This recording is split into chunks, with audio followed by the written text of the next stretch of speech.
This is a quick introduction into our Scholastic accounts. We have several Scholastic magazines. There's links to each of them on the school library webpage. I'm here starting off in Storyworks. With each one of them, you would just log in using our school account username and password. Storyworks is more language arts based, so is Scope. We have other ones though that are more current events based. They are a little bit different, but they all have kind of a similar type of setup. Here in the top bar, you can navigate around by the type of information you're looking for, and you can then scroll down to see the latest issue. So here you can see that this is on the March and April issue, and then the little arrow pointing down is going to show you the different shortcuts to resources. And then each one of these boxes will be a different story or article that's in here that you can click on individually. You could just click down here to view the full issue, and then there'll be more information as you keep scrolling.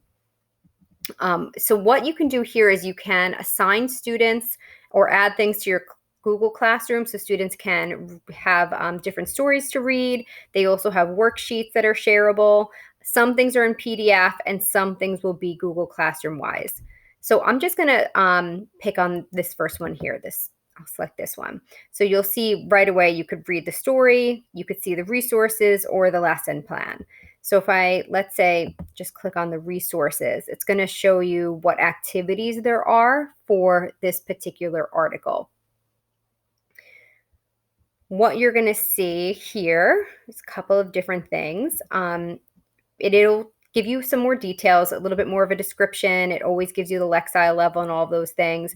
As I scroll down, there's going to still loading, but you're going to see the video, the slideshows that you can add. There is audio for all of these things, so the story can be read aloud, and you'll see that they have it at both Lexile levels. So you could have it be read aloud at the higher Lexile level or the lower Lexile level. And you can just download all of these activities right to your computer if you want it. So as all of these things are loading, you'll see that you're going to be able to you can play them and just kind of see what's going on with each one. You can, over here, so over here, what I'm going to do is just scroll down, because what you can see are all these activities and they're this core skills workout. When you hover over something, it's going to have a little pop-up and it says printable PDF or the interactive version. So again, not every single thing will be interactive in the Scholastic ones. You'll have to take a look, but all you have to do is kind of hover. Like this one, it's just showing you the higher, lower level. All you're going to be able to do is download it to your computer. And then if you want, you could try to convert it into a shareable document like we've talked about in other videos. However, if you want to make it interactive, you can upload it right to your Google Classroom. So you're going to click on interactive and you have the opportunity to add both of them. So I'm just going to start with, say, the lower level. You'll be able to open that up and just hit OK, follow those directions. Now, remember, if you're on a shared computer, you're going to want to make sure you pick the account that's our school account for Google Classroom. You'll just pick that. And what you'll do first is they'll actually add it to your Google Drive. So you're just going to hit OK on that. And what you can do here is you can view it and edit it, or you can assign it straight to a Google Classroom.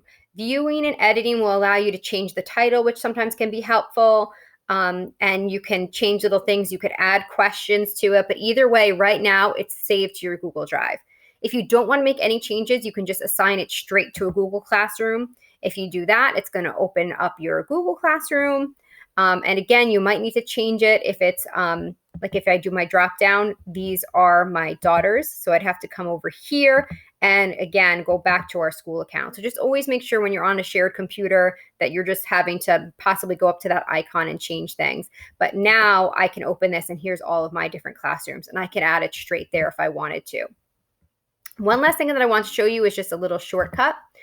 If I go back to the top of the screen, there's this little profile icon right here. And when I do that, it's going to have all of our subscriptions. So if I hit view subscriptions, it's kind of like a shortcut to all of our other Scholastic subscriptions. So you could explore things that way. But here you see everything here, and you could just hit launch and it'll open up for you.